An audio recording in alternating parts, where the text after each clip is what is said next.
सियावर रामचंद्र की जय। प्रिय भक्तों, आज हम रामायण के अयोध्या कांड में दोहा संख्या नंबर 287, 288 सुनेंगे। इन दोहों और चौपाइयों में सीता जी जब अपने डेरे में जाती हैं और सब अपने कुटुंबियों से मिलती हैं तो उनके प्रेम का वर्णन किया गया है। सिय पितु मातु स्नेह बस बिकल न सकी संभारी, रामा बिकल न सकी संभारी। धरणी सुता धीरजु धरेऊ समय सुधरम विचारी। सियावर राम जय जय राम, मेरे प्रभु राम जय जय राम। इस दोहे का अर्थ है, पिता माता के प्रेम के मारे सीता जी ऐसी विकल हो गई कि अपने को संभाल न सकी, परंतु परम धैर्यवर्ती पृथ्वी की कन्या सीता जी ने समय और सुंदर धर्म का विचार कर धैर्य धारण किया। तापस वेश जनक सिय देखी, भयउ प्रेम परितोष विशेषी। पुत्री पवित्र किए कुल दो, सुजस धवल जगु कह सबु को। इन चौपाइयों का अर्थ है, सीता जी को तपस्विनी वेश में देखकर जनक जी को विशेष प्रेम और संतोष हुआ। उन्होंने कहा, बेटी तूने दोनों कुल पवित्र कर दिए, तेरे निर्मल यश से सारा जगत उज्जवल हो रहा है, ऐसा सब कोई कहते हैं। जीति सुर सरी कीर्ति सरी तोरी, गवनु कीन विधि अंड करोरी। गंग अवनि थल तीनि बडेरे, यही किए साधु समाज घनेरे। इन चौपाइयों का अर्थ है, तेरी कीर्ति रूपी नदी देव नदी गंगा जी को भी जीत कर, जो एक ही ब्रह्मांड में बहती है, करोड़ों ब्रह्मांडों में बह चली है। गंगा जी ने तो पृथ्वी पर 3 ही स्थानों हरिद्वार, प्रयागराज और गंगा सागर को बड़ा बनाया है, पर तेरी इस कीर्ति ने तो अनेकों संत समाज रूपी तीर्थ स्थान बना दिए हैं। पितु कह सत्य स्नेह सुबानी, सिय सकुच महु मनहु समानी। पुनि पितु मातु लीन उरलाई, सिख आशीष हित दीन सुहाई। इन चौपाइयों का अर्थ है, पिता जनक जी ने तो स्नेह से सच्ची सुंदर वाणी कही, परंतु अपनी बड़ाई सुनकर सीता जी मानो संकोच में समा गई। पिता माता ने उन्हें फिर हृदय से लगा लिया और हित भरी सुंदर सीख और आशीष दी। कहती न सिय सकुची मन माही, यहाँ बसब रजनी भल नाही। लखी रुख रानी जनायऊ राऊ, हृदय सराहत सीलु सुभाऊ।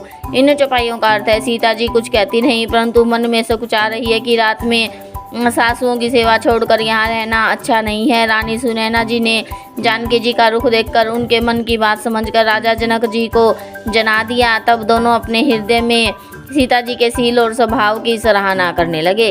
बार बार मिली भेंटी सिय, विदा की निसन मानी। रामा विदा की निसन मानी, कही समय सिर भरत गति। रानी सुबानी सयानी, सियावर राम जय जय राम, मेरे प्रभु राम जय जय राम। इस दोहे का अर्थ है, राजा रानी ने बार बार मिलकर और हृदय से लगाकर तथा सम्मान करके सीता जी को विदा किया। चतुर रानी ने समय पाकर राजा से सुंदर वाणी में भरत जी की दशा का वर्णन किया। सुनी भूपाल भरत व्यवहारु, सोन सुगंध सुधा शशि सारु। मुदे सजल नैन पुल के तन, सुजसु सराहन लगे मुदित मन। इन चौपाइयों का अर्थ है, सोने में सुगंध और समुद्र से निकली हुई सुधा में चंद्रमा के सार अमृत के समान भरत जी का व्यवहार सुनकर राजा ने अपने जल से नेत्रों को मूंद लिया और वे भरत जी के प्रेम में मानो ध्यानस्थ हो गए। वे शरीर से पुलकित हो गए और मन में आनंदित होकर भरत जी के सुंदर यश की सराहना करने लगे। सावधान सुनु सुमुखी सलोचनी, भरत कथा भव बंध विमोचनी। धर्मराज ने ब्रह्मा विचारू, यहाँ जथामिति मोर प्रचारु। इन चौपाइयों का अर्थ है, हे सुमुखी, हे सुनैनी, सावधान होकर सुनो। भरत जी की कथा संसार में बंधन से छुड़ाने वाली है। धर्म, राजनीति और ब्रह्म विचार, इन तीनों विषयों में अपनी बुद्धि के अनुसार मेरी गति बहुत थोड़ी है, अर्थात इनके संबंध में मैं थोड़ा बहुत ही जानता हूँ। सो मति मोरी भरत महिमा, मही कहे काह छली छुअति न छाही।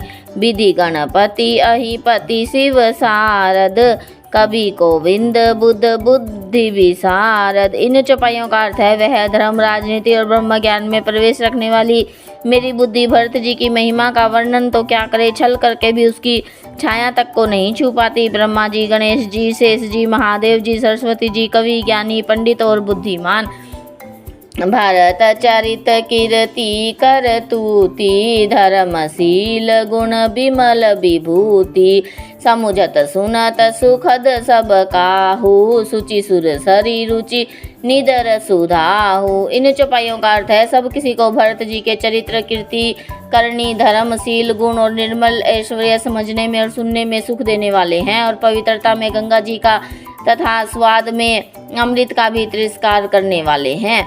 निरवधि गुण निरूपम पुरुष, भरतु भरत समजानि रामा, तु भरत समजानि, कहिय सुमेरु कुशेर सम, कवि कुल मति सकुचानि, सियावर राम जय जय राम, मेरे प्रभु राम जय जय राम। इस दोहे का अर्थ है, राजा कहते हैं कि भरत जी की महिमा गुण संपन्न और उपमा रहित पुरुष है।